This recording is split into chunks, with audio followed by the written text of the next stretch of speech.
کہ مرنے سے پہلے ہم مسلمان کر لے اس پہ غور. کتابوں کا خدا اور ہے, بابوں کا خدا اور. کہنے کو تو ہی سب کا اسلام ہے, لیکن کتابوں کا جہاں اور ہے, بابوں کا جہاں اور. پہلے میں نماز ان کے باقاعدگی سے نہیں پڑھتا تھا. ان کی ویڈیوز دیکھنے کے بعد میں نماز باقاعدگی سے 5 وقت کی پڑھنا شروع ہو گیا. تو میرا ایک دوست تھا بہت قریبی نا, تو اس نے مجھے کہا تو غلط نماز پڑھ رہا ہے تو میں تجھے مار دوں گا. یعنی کہ ایسے ہی دھمکی دی نا. اگر مجھے کوئی اور مسئلہ ہوتا تھا, ہم نے پھر ایک اسلامک گروپ بنایا جس میں اگر کسی کو کوئی سوال پوچھنا ہوتا تھا اس کے متعلق تو ہم اسے ریفرنس بتاتے تھے کہ یہ ریفرنس ہے.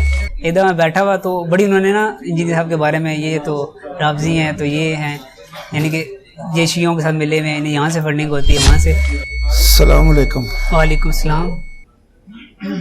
کیا نام ہے بھائی آپ کا؟ محمد سلطان. سلطان بھائی کدھر سے آئے ہو؟ میں راولپنڈی سے.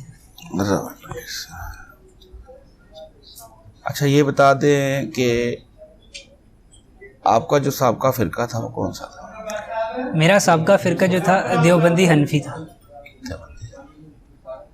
انجینئر صاحب کا تعارف کیسے ہوا؟ انجینئر صاحب کا تعارف کرونا کے دنوں میں ہوا تھا, جب یعنی کہ میں انٹرنیٹ پہ بہت زیادہ فضول چیزیں دیکھتا تھا, مگر پھر میں نے ان کو دیکھنا سننا شروع کیا جس سے میری زندگی میں بہت ساری تبدیلیاں آئیں. جس طرح بہت ساری باتوں کا مجھے علم نہیں تھا, تو ان کے آنے کے بعد مجھے بہت ساری باتوں کا پتہ چلا. جس طرح کہ پہلے میں نماز باقاعدگی سے نہیں پڑھ سکتا تھا, کیونکہ آپ کو پتہ ہے حنفی کہتے ہیں کہ جو یعنی کہ سنت مقدہ ہوتی ہیں وہ لازمی پڑھنی چاہیے ورنہ اس سے دوسری نہیں ہوتی. اس کے بعد تراویح آپ کو لازمی پڑھنی چاہیے ورنہ آپ کو روزہ نہیں ہوتا, جو بچپن سے بچوں کو بتایا جاتا ہے. تو انجینئر صاحب کے آنے کے بعد مجھے بہت ساری اور باتوں کا پتہ چلا. جس طرح کہ پہلے اہل تشیع کو ہم بالکل ہی گمراہ سمجھتے تھے کہ وہ اسلام کے دائرے سے بالکل باہر ہیں, یعنی کہ نعوذ باللہ ان کا کلمہ ہی کچھ اور ہے. مگر انجینئر صاحب کے آنے کے بعد مجھے بہت ساری باتوں کا علم ہوا کہ وہ بھی ٹھیک ہیں, مگر یہ انہوں نے بھی دین میں کچھ نئی بدعات داخل کی ہیں, جس طرح ہم نے دین میں کچھ نئی بدعات داخل کی ہیں.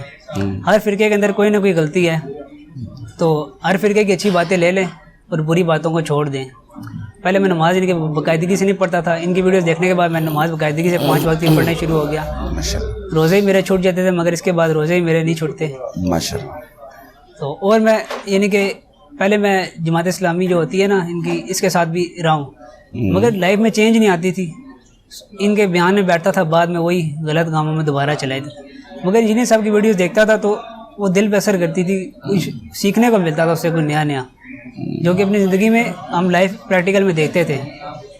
اب بہت ساری ان سے میں واقعات سنتا تھا, بس ادھر بیٹھ کے سبحان اللہ کرتا رہتا تھا. مگر پھر جب انجینئر صاحب کی ویڈیوز دیکھنی شروع کی تو پتہ چلا ان میں سے کچھ واقعات من گڑا تھا جو انہوں نے خود بنائے ہیں, یا کچھ واقعات ہیں جو ضعیف ہیں بہت, یعنی کہ ان کی سند ثابت نہیں ہے. تو پھر میں نے ان کو سنا, تھوڑا کام کیا, اپنی نالج تھوڑی سی گین کرنی شروع کی, احادیث کی جمع کرنی شروع کی. جو رفع دین پہلے میں نہیں کرتا تھا تو پھر میں نے کرنا شروع کیا, جس کی وجہ سے بہت سارے مسائل بھی کھڑے ہوئے, کیونکہ جس مسجد میں جاتا تھا وہ حنفیوں کی مسجد تھی.